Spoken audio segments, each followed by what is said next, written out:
Welcome to Voice It, a podcast showcasing people in the Clare Valley in the mid-north of South Australia who've started their own businesses from scratch and have turned them into success stories. This is a chance for them to tell you their story. I'm your host, Annabelle Homer. Today you'll get to meet the youngest Chief Flying Instructor in Australia. Yeah, so when I first started, I was 15, so Mum had to drive me to the airport so that I could go flying. And then at 17, I didn't have my Ps. I could take people flying. But you couldn't drive. Yeah, but I couldn't drive yet. Mum always thinks that's quite funny. Introducing George Seppelt. At the prime age of 15, before he could even drive independently, he had his restricted pilot's licence. By the time he was 22, he was a fully fledged flying instructor. George always had a goal of getting his commercial pilot's licence and being a flying doctor, but he's had a few speed bumps and obstacles along the way. You'll hear about the chance encounter with the current Australian aerobatic champion who ignited his flying passion, George's health scare that literally grounded him for 8 months, the toughest 8 months of his life, and how his flying mentor became paralysed after crashing his plane but amazingly learnt to walk again. You'll hear about his mid-air challenging moments, but also the wins and successes with teaching people how to fly. His big love these days is electric aeroplanes and being one of 12 people in Australia that knows how to fly one. This guy keeps on kicking goals and I'm excited to see what he does next. Enjoy this inspirational journey with George. So I grew up in Jamestown in the mid-north. Did my primary school in Jamestown and then a year of high school in Jamestown Community School, and then moved over to St Mark's College in Port Pirie where I boarded for years 9 to 12. And during that time when I was boarding over there, I also attended an aviation program at Mid-North Christian College. And that's during my school years is when I really started to develop a passion for flying. I don't know where the passion came from, Annabelle, but it just started, and it's something that really, it fell to me rather than me really wanting to get into it. But now, as you will tell, I'm very passionate about the topic. Had you ever flown in a plane at this point? I had flown in a plane a few times. My parents, they both worked on stations in the Flinders Ranges. And so there was always aircraft around, whether it be doing a grocery run to Broken Hill or a water run or mustering or spotting stock even. And so we'd go up there as kids for Easter and holidays and that sort of thing. And there'd always be aeroplanes around. And being in Jamestown, there was the air show that was always happening around the area. I just can't pinpoint where the flying started as such. It just sort of happened. Well, that interest began at 15 years of age. Was it at one of the Jamestown air shows or was it during doing this aviation course? So I had started the aviation course in the January of 2015. And in fact, on the first day, within the first hour of the course, I was taking off in an aeroplane with an instructor, which was scary, but also very exciting at the same time. And then in the October of that year was the Jamestown Air Show, and I volunteered to help, thinking I'm interested in planes. Why don't I go along and give the community a hand? And it was during that time that I was cooking steak sandwiches to start with, but that wasn't for me. I was there to work with the aeroplanes. And so it was a bit of a windy afternoon, and one of the pilots, there was just a pilot that came in with an aeroplane and wanted to tie the aeroplane down for the night. So I thought, I'll help you tie the aeroplane down. And I got talking to him, and it wasn't until the next day that I actually realised it was the current Australian aerobatic champion. Yeah, so Paul Andronicu was his name, and I then ended up working for him, or volunteering, helping him, for the rest of the air show, just getting his aeroplane ready, whether it be cleaning the canopy or filling up with smoke oil, the white, like the smoke that they produce out the back of them. And then in preceding years, I actually then travelled to other air shows helping him as well. So it was just a chance meeting. And that, after I saw the aerobatics, in particular at that air show, that really sparked an interest in flying for me. So Paul Andronicu was the kickstart for you. Meeting him and working with him at that particular air show gave you a bit of a taste. Okay, so what happened after that?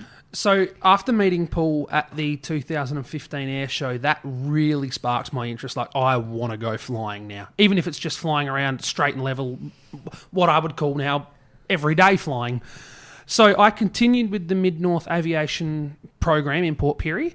I had a job in Foodland in Jamestown, and that's how I was funding that, as well as mum and dad were helping me to pay for flying lessons. Is it expensive? It's not cheap, but it's not as expensive as people think it would be, though. So I was paying about $200 an hour for flying. It really fluctuates depending on the fuel cost, though. So it's an up and down figure. They stay stable-ish, but and then it depends where you are in the state, and obviously what aeroplane you're flying as well as to the maintenance cost, but also the what rate you burn the fuel. So what type of plane do you learn in? The aircraft I learnt in was a Jabiru J160, which is an under 600 kilo aircraft. So when we're on the runway, ready to go, we do not weigh more than 600 kilos. That's with the plane, the fuel, the baggage, and us in the aeroplane. It's a single-engine aircraft, and we fly them in day and nice weather conditions only, so not in cloud, in clear sky. It's a dual-controlled airplane, so there's an instructor in there with you. You've both got a set of controls. And slowly over a period of your training, which for me was from 2015 to 2017, the start of 17 and 2017. And in that period, the instructor slowly gives you more and more responsibility until the point that they get out. And I never forget my first solo. Every pilot will always remember their first solo. It's a very special day. I remember the day that I did mine, the instructor said, "Righto, well, I think you're ready now." Who was your instructor? My instructor was Earl Longstaff from Port Pirie, which we'll come back to Port Pirie later on in the story. So your first solo flight, he got out, he said, "It's your turn now, off you go." Yep, so off you go.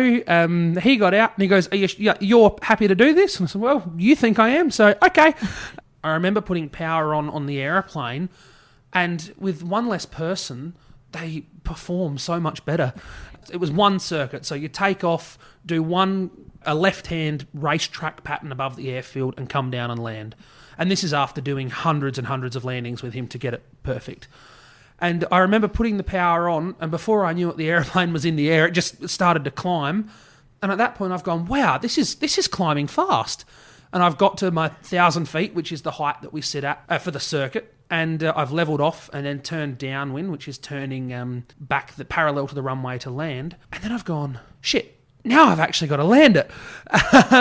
It's at that point where you go, right, he's not here. Here we go. And then it's just training kicks in, and then you're on the ground, and that's when you really realise I've just done this. Obviously, the instructor has got to know you for about 10 to 15 hours of flying, and then all the ground theory at this time.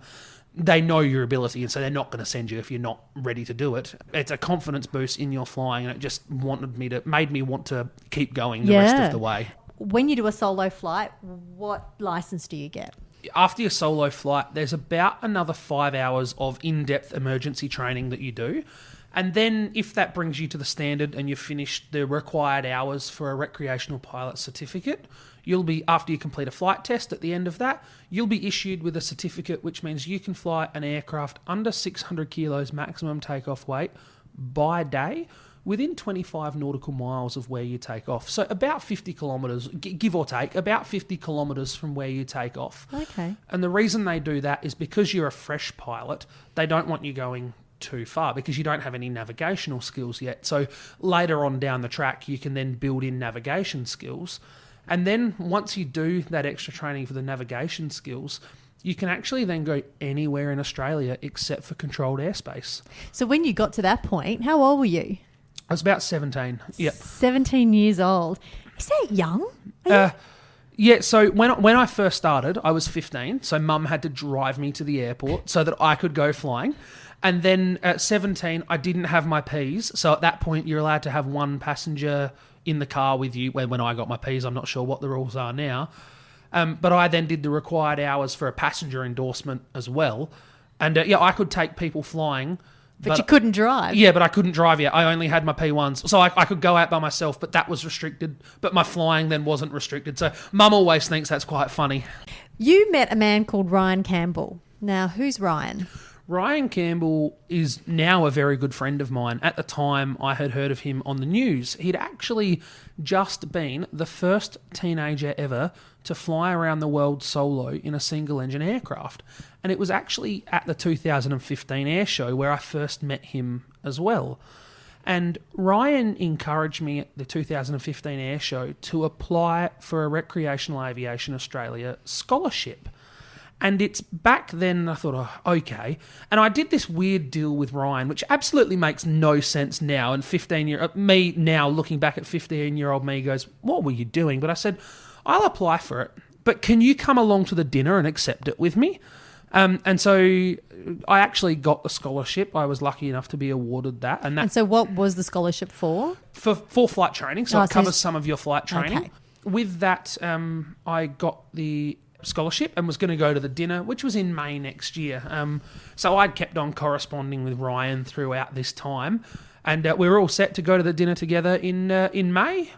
So we were all set to go to Canberra in May of 2016, and Ryan was, because he'd just done this world record, he was actually going to do a keynote speech at this dinner as well. I didn't realise, but he'd actually already been invited to go by RAOs. So anyway, he was just being polite. But on my 16th birthday, my 16th birthday in 2016, I was on holidays with my family on the Great Ocean Road. And I woke up to a news story on Channel 9, and the headline, I remember it clear as day: world record pilot crashes in the Hunter Valley. And Ryan actually suffered an engine failure after takeoff in his Tiger Moth. He was doing a Tiger Moth joy flight, claiming the life of the passenger on the aircraft. Ryan was left totally paralysed and in a coma for about a month. At that point, I thought, what am I going to do now? Like, my mentor through flying I can't contact him at the moment. That was a really challenging time. Now, I'll put a caveat on it that Ryan is fine now. He can walk now? Yes. So if we quickly go to Ryan's story for a second, after the accident, through a lot of rehab, he's actually got full movement back. So he was paralysed for a period of time. Like how long? It was about 4 months, probably 6 months actually, that he was paralysed for. Through very intensive rehab, he's actually made a full recovery and now has a commercial helicopter licence. And he's also flying a Piper Cub. So he's over in America now and he does public speaking, but whenever he comes back to Australia, we catch up and we talk. Oh, so he does those motivational speeches now. He does, yes. Yeah. So he does. And we catch up whenever he comes back. In fact, he's coming back shortly and we're going to catch up when he comes back. That's a happy ending. Yeah. But through that, Ryan had a motto, and his motto through all of his life now is every challenge is an opportunity to quit. However, every challenge is also an opportunity to adapt. And through various things that have happened in my life, which I'm sure we'll get into in a moment, I've actually adopted that motto myself. I stole it from him with his permission. And it's actually a motto that I live by now every day, taking every day as it comes. So you went to Canberra, but you didn't go with Ryan. Obviously, you went with your dad. Yes, so it was Dad's birthday, actually, on the day that we were set to get the scholarship. And I thought, oh, Dad, I'll take you to Canberra with me. Now, actually, it was Mum and Dad paying for the flights over to Canberra to accept the award, which was more than the scholarship was worth. But anyway, so Dad ended up taking me to Canberra, and we went over, and then we spent the day for his birthday in Canberra as well. You're 17 years of age. You've got your qualifications to fly anywhere you want to. What did you want to do with it? I became a member of the Jamestown Flying Group, and we're lucky enough that they have an aeroplane there that you can hire and fly, and so I'd take friends flying, just building hours. I vaguely, in the back of my mind, I had a friend, a very close family friend, who was a flying doctor pilot, and I thought that'd be really cool, but you need lots of hours to do that, and I'm not going to get there anytime in a hurry. So I just, at that point in time, was just flying for fun, taking people flying.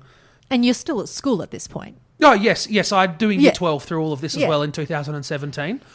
In fact, I had a dentist appointment on every Tuesday morning, and the school never clicked onto it, but the receptionist at school who would sign you in and out, she clicked on that I didn't actually have a dentist appointment every Tuesday morning. I was going out to keep current flying, and they didn't have a problem with that in the end, so got to keep current in flying. We can't let it go for too long. Otherwise, you just lose the memory of landing. So it's great to keep consistency in, once every 2 weeks. Even now, I fly quite a bit more than that, but even now I'll go out at least once every 2 weeks if there's a period that I'm not flying, just to keep that skill refreshed and up to date. So when you finished school, you went to uni, but you didn't last very long at uni, and you were studying a Bachelor of Aviation to become a commercial pilot. So what happened? Why didn't you stick at it? So I just didn't. I hated school. I was not a school person at all. So after it was 2 or 3 days, I can't actually remember, we had a talk from the instructors and we were going to be going flying in about 4 weeks' time. And so they said to me, you've already got a pilot certificate. So I was upgrading to a bigger commercial license rather than the recreational license. They said, why are you doing this through the uni? You don't need the degree. Why don't you go and just do this through a flight school? And at that point, I was going to have to pay for this, and I thought the only way to do it was going to be through going to uni and using the HECSTET system to get the commercial pilot's license. As it turns out, that's not the only route that you can take. So there's the front door, the back door, the side door, and then parachuting through the top to get what you want. So I used a combination of all of those things. I then ended up being in Adelaide for 2 years working. I worked in a bottle-o in Salisbury for 2 years, just saving money. Worst 2 years of my life. I then moved back home to Jamestown, and I was just at that point starting to work out, where will I go from here? I was volunteering at air shows and all sorts throughout those 2 year periods as well, all over the country. But still aiming to get that commercial license. Yeah. So you're still studying for that. So I was building hours in the aeroplane I was flying for that. And then I thought I'll go and do the training in Parafield, and then I might go and get a job in the middle of Australia, maybe at William Creek doing scenic flights. And then after I've got some hours there, go to a little bit more experienced job, and then another one, and slowly build to the flying doctor that way. And that was the plan. But then it all sort of changed in 2020. Okay, what happened? So in 2020, I got up at 6 o'clock in the morning. I went to have a drink. I had my water bottle, filled it up, went to have a drink. And I was actually getting ready to go flying that day. I had a drink, and then I don't really remember much else for a period of time. But about 3 minutes later, Mum found me passed out on the bathroom floor. So what had happened through a lot of investigation is I just had a vasovagal episode. So it was just a random collapse, faint, basically. Because I was flying, we saw a few different cardiologists, and they wanted to do a really thorough what's gone on here, because if they couldn't find a cause, was it really safe for me to go back flying? So at this point in time, I've gone, well, there goes flying, see you later, and I wasn't really sure what I was going to be doing. It was quite a shitty time for a while. So how long did it take to find the answer? We had about 3 weeks around Jamestown, going out of GPs, down to cardiologists, scans, all that sort of thing. And then I went down to the cardiologist in Adelaide after a CT scan of my heart area. And they said, we'll admit you to the Royal Adelaide this afternoon. And I've gone, okay, wasn't expecting that. I'm actually planned to do a Zoom talk to a pilots group this afternoon. Anyway, well, that got cancelled. And I spent 2 weeks in the cardiac ward of the Royal Adelaide Hospital. They were doing all sorts of investigations. And as it turns out, I have an anomalous coronary artery, which I was born with my coronary artery slightly in the wrong spot. Now, they don't think that's the cause of why I fainted. They do think that was just a random faint. However, they found the artery in the process of these investigations, and they thought, well, now we better poke and prod that a little bit and make sure it's okay. So they found nothing there. However, I had some rather invasive tests done while I was down there, and in the middle of COVID, so family were allowed to come in for 1 hour of the day, one family member a day. I think Mum might have actually been more worried than I was at the time, but that's what mothers do. They do, yeah. Mum's very good like that. Even though they couldn't find anything, or they thought it was okay, what does that mean for your flying career? So at that point, after they found that and I was in the cardiac ward, I thought this must be pretty serious. I'm not going to fly again. And that's when I really thought, shit, what am I going to do now? This is what I've done since I left school. Even before you left school? Yeah. Well, since in school, you're right. They grounded me in the end for 8 months, so I couldn't fly for 8 months. And it took 4 cardiologists in the end to all agree, actually, there's not an issue here. It's something that we've found during the investigations of a random faint, we're happy to let you go again. So after 8 months, I actually did get to fly again, which was really good. I had to have a safety pilot with me for the first few flights just to check that nothing would happen at altitude or anything like that. And nothing did happen. In fact, on the first flight, I actually chose to fly from Jamestown to Port Lincoln with a friend, and Mum, again, wasn't too happy with that. But so, yeah, I then had to have a very stringent medical, and I have to have a medical more often than other people just to check that everything's okay. But after next year, they'll actually, hopefully, sign me off for the 4-year period, which is the normal period that a medical goes for. Is working for the Royal Flying Doctors still on the cards? Possibly. My life took another turn at the start of 2021. If we recall back to 2016, while I was learning, I actually ended up volunteering for Paul Andronicu at Port Lincoln Air Show. And I met a guy called Barry Rogers, and he was the airport manager at the time. We met, we became friends on Facebook, didn't really talk again since.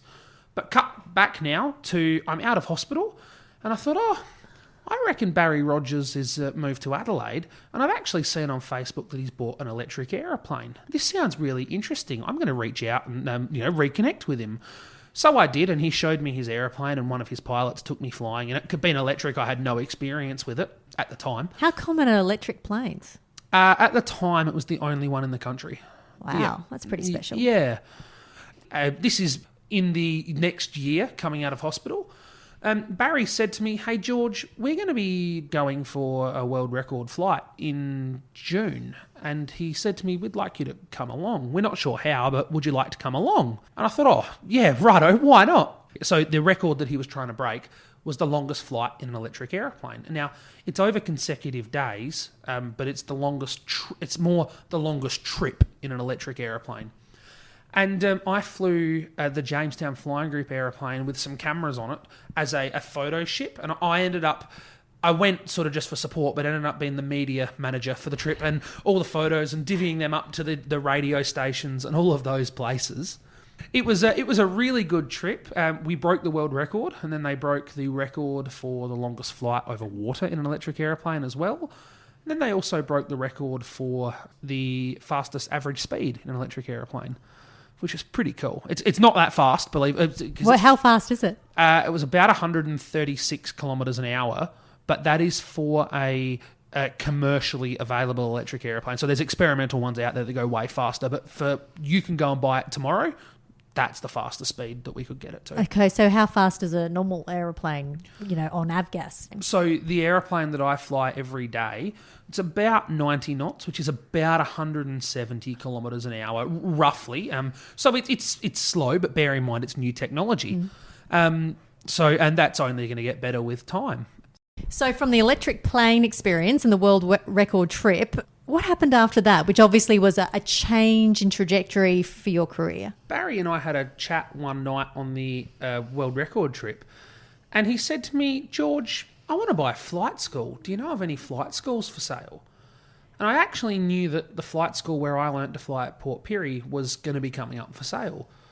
So I set up a call, and sure enough, it was going to be for sale, and Barry thought, this is interesting. And then Barry said to me, "Ever thought about instructing? I need an instructor for a flight school." And I thought, not really. I'm going to be a flying doctor pilot. After a few more days on the trip, I decided that, yes, I would become an instructor, and it's not something that I thought about. So Barry sent me off to do my flight instructor rating. So after I've gone from thinking I wouldn't fly again to maybe going to the flying doctor to now being a flight instructor. All in a matter of, 6 months to a year? Yeah.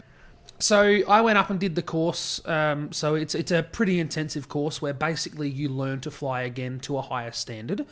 And then not only have you got to learn to fly to that higher standard, you also have to learn how to teach while you're flying. So manage a student in an airplane while you're flying an airplane, but then let them fly the airplane at the same time and make sure nothing goes wrong. I found it a challenging skill, but I also found it a very rewarding experience as well. So that took me about 3 weeks. I went and moved up to Port Augusta, lived up there for the time I was doing it to get it done intensively. How long did it take you? About 3 weeks. It's about a 30-hour ground theory course and 20 hours in the air. We ended up doing about 25 hours in the air just to cover some extra stuff that the trainer who was training me thought was important, and turns out it's very important. So I did my instructor rating, and then I was a brand new, fresh instructor. At this point, Barry then said, okay, I've got an instructor. We'll look at buying this flight school. So at that point in time, I was a fresh instructor, so I had to work under a Chief Flying Instructor. They're a very high standard of instructor, so I worked under my old instructor, and I did some hours for him, and then for instructor ratings, it goes by hours. So as you build your instructor time up, you're allowed to do more things as an instructor. You start very limited, and then slowly you can do more and more things. So I worked through the ranks, being an instructor and then a senior instructor, to actually last year being qualified as a Chief Flying Instructor. I'm pretty happy with that achievement. So I've gone from not flying to flying doctor to maybe an instructor to now a Chief Flying Instructor. And you're the youngest in Australia. I am the youngest Chief Flying Instructor to have ever existed in Australia. And how old are you, George? 22. 22. I have a mate of mine, Jack, who is in Victoria, and he's actually about to beat me. So we're very good friends, but he's going to become the youngest, but I'm okay with that. So I was the first, I'll go with, so I'm happy with that. But in all seriousness, I don't really mind the titles at all, though. What I love is now actually teaching people to fly. I get to take people for their first flights. Sometimes it's the first time they're experiencing flying, and that's just a really cool job. And my office window changes each day, and I love it. Have you found with your instructing that the younger generation are interested in flying, or is it mainly older people? It's a real mix, Annabelle. Spencer Golf Flight Training has the contract to flight train with the Mid-North Christian College, which is that program that I did back in 2015. So I've really gone the full circle. Yeah. Yep. Mid-North Christian College students are in year 10 and 11. Some of them are 15, 16 and 17. So there's actually no minimum age to start flight training. You just have to be able to reach the pedals of the aeroplane and hold the stick and satisfy that I'm happy that you'll be able to do it. But you can't go solo until you're 15. But there's nothing stopping a 13-year-old from coming out and starting to learn to fly, as long as I've got parental permission. Has there been moves to try and make contact with the schools in Clare, for example? We are talking to schools in the region at the moment about trying to, at least I'll go in and I'll do a talk, and I have done talks at schools, to try and interest them and at least get them to come out and experience it. And even if I take some of those people flying, I've taken someone as young as 3 years old up for a experience of a flight. They're now older than that and have since told me they want to learn to fly. So we'll probably teach them how to fly. Have you had any scary moments up in the air? I wouldn't call it a scary moment, but I've had a challenging moment. Just one? A few. Look, I'm not going to call them scary moments. At the time they were, this is happening. But looking back at them, they're learning experiences. Okay, so tell me what happened. So on the world record trip, actually, I was in the aeroplane flying from Port Lincoln to Whyalla via the top of Tumby Bay. I was taking one of the people back. They had to go to work. So I said, I'll fly you up there. It's okay. We took off out of Port Lincoln with no issues. And then we got to Abeam Tumby Bay at 3,500 feet, which is about 1 kilometre in the air, and about 3.5 miles, which is about 6-7 kilometres out over the ocean. And I'd just been talking to my passenger who had never flown in a small aeroplane before. There was some smoke on the ground, like they were burning some stubble on the ground. And I've gone, this is a great way to tell wind. If you have an engine failure, you can see which way is the wind going is to land in a paddock. It's a perfect indicator. Cut to about 3 minutes later, and my passenger was taking a photo of Tumby Bay Airfield. And all I remember doing is pushing his phone into his lap and going, hang on, we're landing here. I then gave him a brief on the way down, but the engine started coughing. And then after coughing, which is an indication that something's not going right, I sort of heard a grinding noise is the best way to describe it. A crunching, grinding noise, like a... Then the propeller just stopped. What had actually happened is the flywheel bolts on the back of the aeroplane had... for whatever reason, let go. That they were looked after and maintained properly. For whatever reason, these ones decided to let go. It happens from time to time. And they basically, the head of the bolts came off and went back into anything that was behind them in the engine. Yeah, wrote the engine off. So I managed to get the aeroplane down safely. We glided from 3,500 feet. We basically headed straight. We'd just spoken about the wind was, so that was really good. And we headed straight for Tumby Bay Airport, looking for other areas to land at the same time. So the beach was looking good at one point, and then I got to the beach and I had plenty of height, so I thought, the oval's looking good now. And I thought, I've still got lots of height over the oval. The airfield's looking good. I'm pretty confident we'll make it. Got down onto the airfield and stopped because we were gliding at this point. The engine wasn't running. I'd done all the checks and briefed the passenger on landing at the same time. And we rolled down halfway down the runway, uneventful, pulled the aeroplane off, tied the aeroplane up. First person I rang was Mum. Poor Mum she was pretty scared. Mum, just had an engine failure at Tumby Bay, but don't worry, it's okay, we're fine. What was the passenger doing? I'm not really sure. He's now learning to fly with me, so I'm assuming it was the boss's son. So I'm assuming that he's interested in it. But well, he is. It didn't scare him off. Didn't scare him off. No. That's the main thing. But it could have been way worse. So it could have. Well, actually, so we landed fine with no damage to the aeroplane. About 3 days later, 135 km/h winds. They went through Tumby Bay, flipped the aeroplane on its back, smashed all the windows, and wrote the aeroplane off. Oh, wow. Yeah, so my landing... I don't think that plane was ever meant to survive. No, that was actually its second incident, had been rebuilt once before. So that aeroplane is no longer, it's currently sitting in a hangar at Snowtown, and I think that's going to be a spare parts aeroplane now. I think it's cursed. Yeah. So, yeah, that's probably my most challenging moment in flying. It's and it's probably many more to come too, George. I mean, if you're going to continue flying and you're only 22. Look, I hope not. I hope that everything's smooth sailing. But, yeah, look, these things happen and we're perfectly trained to deal with them. And as an instructor, it's my job to now teach other people how to deal with these issues. I don't want them to have an engine failure and never be trained in, not know what to do. So that's why after your solo flight, we spend a lot of time on the in-depth emergency procedures so that they know this happens from time to time. Let's fix it. How come you never went down the commercial path, like flying big commercial planes like Qantas and Virgin and the like? So you need a lot of hours to do that and a lot of experience.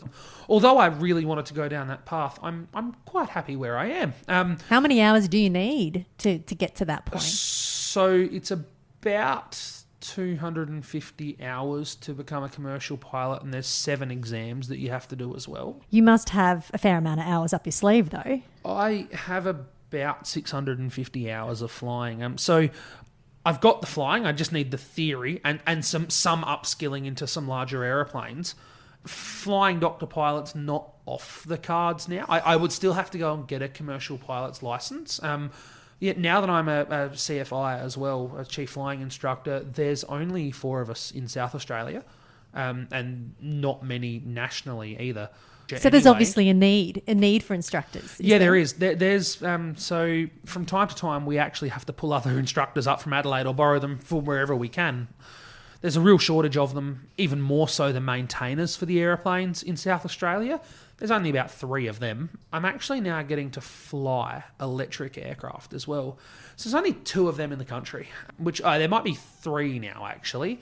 At the moment, there's probably only 12 people in Australia who have flown an electric airplane. I'm very lucky enough to be one of them. It's an amazing experience, and it's How different is it to flying a traditional airplane? Well, you can't hear it to start with. It's very quiet, and because it's electric, there's no warm up time. You put the throttle to full power, and you are halfway down the runway before you know about it. It's very torquey, and because of that, they climb very well. They're a little bit slower, and yes, they don't have a great range yet, but with time that will come. It's only very new technology. What about overseas? How developed are these planes overseas? So the electric airplane that I fly in Australia, there's only one of them at the moment, the Alpha Electro, around the world. So I think it's just a matter of watch this space and see what happens going forward. I happen to know of a few projects that are going on around the place that probably put Australia at the forefront of electric aviation in the coming few years. That's exciting, isn't it? And it must be so exciting to be a part of that. Yeah, as well. It really is. It's really special as well. So the longest flight that we did on the world record trip, I did that again not that long ago to go over and fly the electric aeroplane in Whyalla Air Show. We're getting better and better as we understand this technology, and I think it can only be better, and better for the environment. Well, arguably, it's better for the environment, but also cheaper to learn to fly, Annabelle. And that's where it really interests me, is it's going to make flying so much more accessible for people as well. So the aeroplane that I fly, we train in, the petrol-powered aeroplane, has to have an oil and oil filter change every 25 hours. And then at 50 hours and 100 hours, there's a much more rigorous process. And then 100 hours or 12 months, whatever comes first, it's basically a whole front to back, top to bottom inspection of the aeroplane and replacing any replaceable parts, basically. And that's with the airframe and the engine. The electric motor in the electric aeroplane doesn't get touched for 2,000 hours. Wow. Yeah. How far is the flying distance for an electric plane? So at the moment, we can fly for about 45 minutes with 30 minutes reserve. That way, if something goes wrong, we've got that 30 minutes up our sleeve. That's a legal requirement. And then it takes about an hour to charge. So we can get from Pirie to Clare. In fact, I've bought the electric plane to Clare a few times. And then we could charge it here and then return back to Port Pirie. Do you want to get your own plane? Yeah, I'd love to one day. That's a money problem. So I'm lucky enough to have some very trusting friends in aviation who will let me borrow their aeroplanes. Down the track, it's something I'd love to do. Well, if you've got access to another plane, why would you, really? Because I can take it when I want then. Yeah, well, that's true. It's the convenience of it. Yeah, but yeah, one day definitely I'd love to have my own. How much does it cost to own your own plane? They vary. So there's some that can go for as cheap as 75, 80 grand, or on the upper end of that, you have full leather interior, full glass cockpit. So it's all digital screens, no of those circle gauges that you might be familiar with. They can go for up to 250, 280,000. George, it's such a pleasure to hear your story. Thank you so much for sharing it, and good luck with whatever you endeavour to do down the track, and be really interesting to see how the whole electric plane industry takes off in the future. Thank you very much, Annabelle. I really enjoy having a chat, and I hope you enjoy our flight that we'll do hopefully in the next few days. It'll be great. Oh, really? Are we? Yeah, definitely. Absolutely. That's part of the interview. If you interview me, you absolutely have to come for a fly. Oh, okay. We'll shake hands on that. Let's shake hands. Done. All right. Perfect. We'll make that happen. Thank you very much, and it's been good to have a chat with you. Thank you, George, for sharing your story. And by the way, I'm still waiting for that flight. Since this recording, George has resigned from Spencer Gulf flight training in Port Pirie and also instructing at the Clare Valley Aerodrome. But this won't be the last you'll hear of George. I'm sure his instructing days are definitely not over.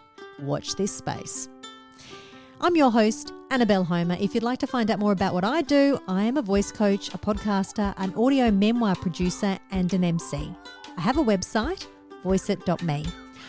Catch you next time for another episode of Voice It.